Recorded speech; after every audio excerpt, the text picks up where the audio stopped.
some of you may know a little bit about it or nothing about it, or maybe you've seen the signs and you wonder what the heck it is. So I'm going to try to explain it to you. But I'm going to first start by giving you a little discussion of some of its predecessors. So we've got Craigslist here. And Craigslist is pretty good. It's useful. A lot of people use it. And because of all the people that use it, it has a pretty good critical mass. And if you post something on there, there's a good chance that you might sell it or meet your need. Obviously, a good place for finding housing. But ultimately, I think Craigslist is seriously holding us back because this website is pretty much the same as it was 15 years ago when it first came out. And maybe there's a nice advantages of being not trying to grow and get all crazy and technological. But in this case, I think it's putting us at a serious disadvantage because we cannot displace this. No community has gotten rid of Craigslist, as many people have tried. And meanwhile, it's not a place that a lot of people feel comfortable using because it's anonymous and has a bad reputation. And a lot of people are increasingly, I'm sure young people are turned off by its appearance. But my main concern is that it's just not incorporating any of the amazing new tools that the internet has provided us for, the social tools for curation, discovery, and sharing, and collaborating. And without those, we can't really take full advantage of the community-based economy that might otherwise be afforded by a platform that so many people are using. So the fact that we're stuck with this, I think, is actually really unfortunate because if we had something that, say, was growing and incorporating new technologies like Facebook, for instance, we might be able to do a lot more with this platform and feel much more comfortable using it, and it I think, make things a lot better for the kind of community economy that I'm trying to talk about. Speaking of Facebook, we have that too, and obviously they have an incredible user base, 850 million or so people, depending 50 to 60% of the U.S. population is on this, and probably even higher in a college town like this. And it's done a lot of things really well, but it also has a lot of things that make it unable to serve its role as this marketplace sort of economy hub that I've been talking about.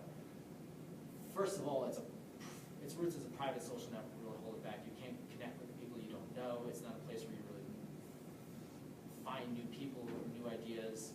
The information is not organized in any way. For instance, I use it a lot for keeping up with something like climate change. But if I wanted to go to Facebook and say, do the simple act of seeing like all the posts today about climate change or all the videos that were posted on that topic, like there's just no way to do that. It does not organize information. There's no way for us to curate it, to work together towards organizing it in ways that are meaningful. Obviously, it has its own privacy concerns almost on the other side.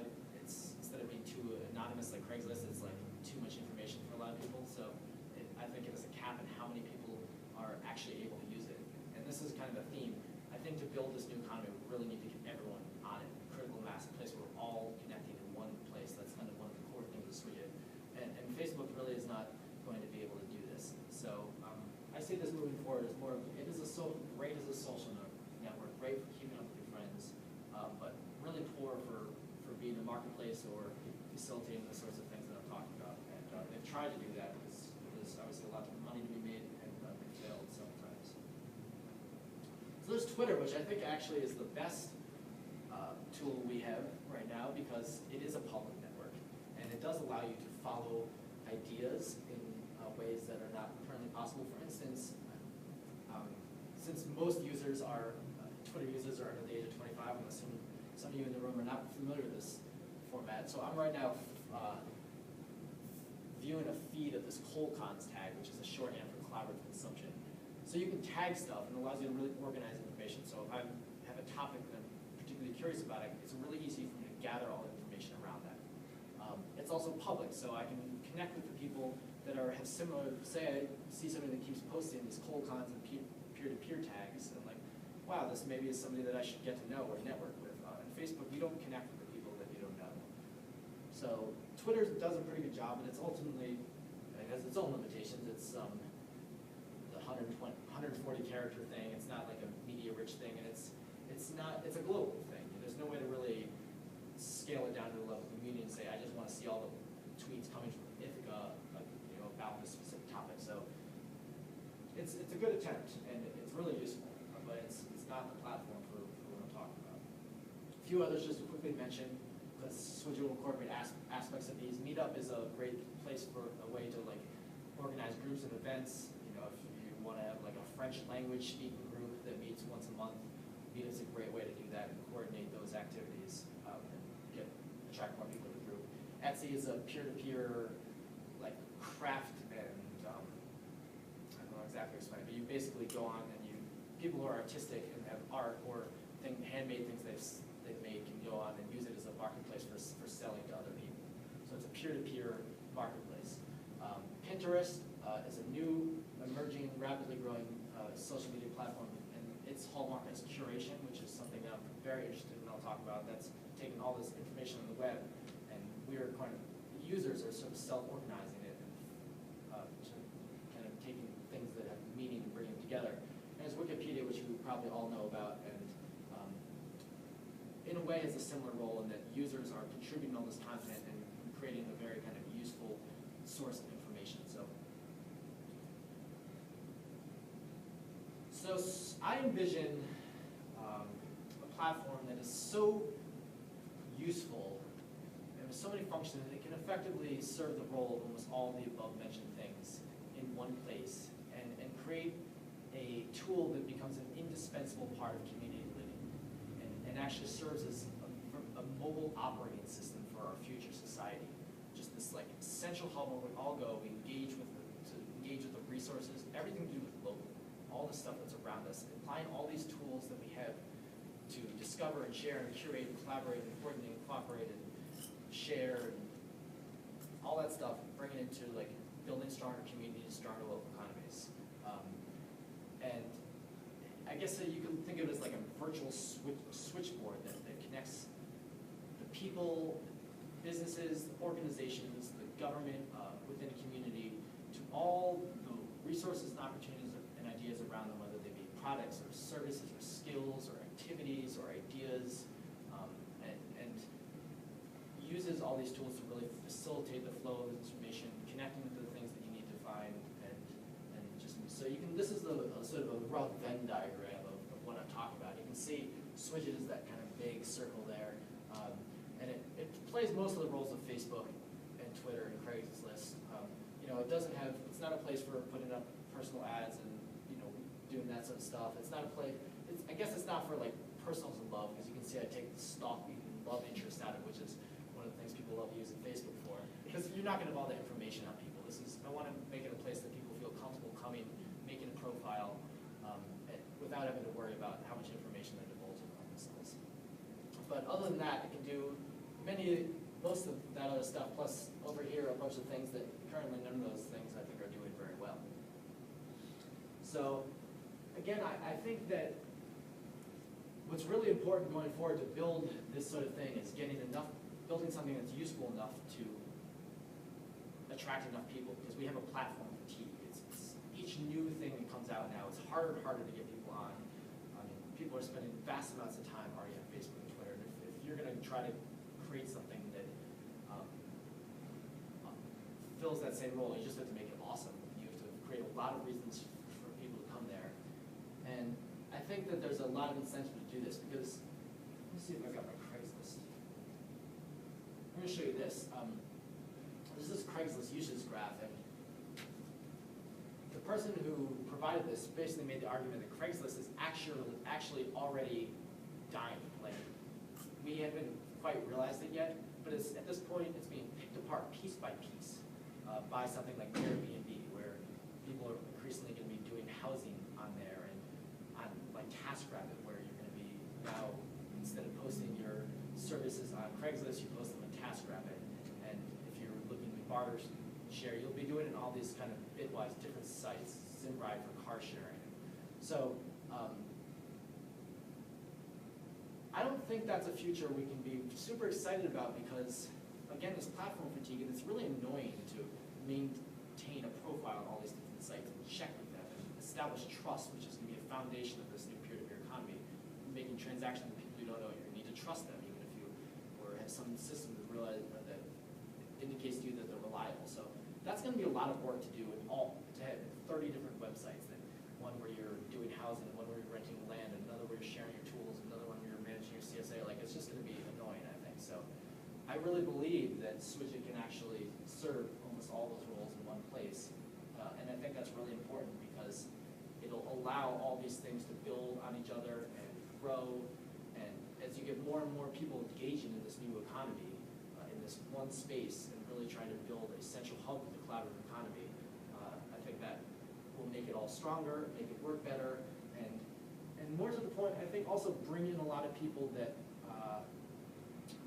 might not otherwise have been thought to engage in sort of things. So Swidjit is also a hub for small local business and buying new things that are made locally. So say you go into Swidjit and you're looking for some compost, and you type in compost, and you can see, Cuba Landscaping and Cuban Compost, maybe they're selling you, like they've got their business sites and they're selling you their compost. You can also see somebody in your neighborhood that it would be selling it to you, or somebody in your neighborhood that would barter with you, or somebody in your neighborhood that's got a big pile and just says, come over and take it. So when you go onto like a traditional marketplace, you're not also being exposed to these other opportunities that are non-monetary. And I think it is important that we start moving more towards sharing, collaborating, trading, bartering, and I think that bringing these into the place where people already are engaging in this old economy is kind of important. And you can just imagine if those sorts of things were integrated in core features of Facebook, how many more people would be using them? If we had some really good way to like do ride sharing through there that was like just like integrated directly in, and it's very accessible and high tech, like there would probably be a lot more people ride sharing. So, let's see, is there anything else in particular I wanted to tell you about that? Oh, I'm going nuts here. Look at that again. Blank right there. Well, another thing I just want to mention, how many people in this room, well, there aren't that many people here, but are any of you on like the Human Services listserv or the Sustainable Topics listserv?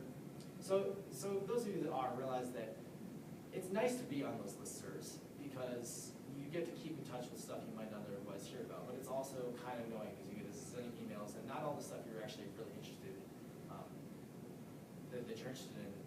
You just get more stuff than you really want. And so I also see Swidjit as a solution to that. Instead of running these listservs, you just use Swidjit and all that communication is happening there, and you can customize what you want to see. If you really want to follow specific types of events of a particular, you want to know about all the things, the workshops to do with like canning preserving, or you want to be in touch with everything, all the talks on hydrofracking, whatever it is, like you can very easily customize that and find that particular information, so you don't have to worry about seeing all this stuff that you don't want to see. So I think that that's a really important possibility or role that it could play. And just to like step forward a few years to like my grand vision, I think once enough people are together in one place, it's going to open up all these incredible new ways that we can connect with our community and with the activities that we're doing and the groups that we're involved with. So I imagine a place where you're not only doing your commerce and you're sharing your trading and conversing with people and finding events and talking to people, but it's also where you go, it's also the hub for your softball league. And you go and you see your stats from last night's game up there and the schedule for the future games, and you can see the league communications.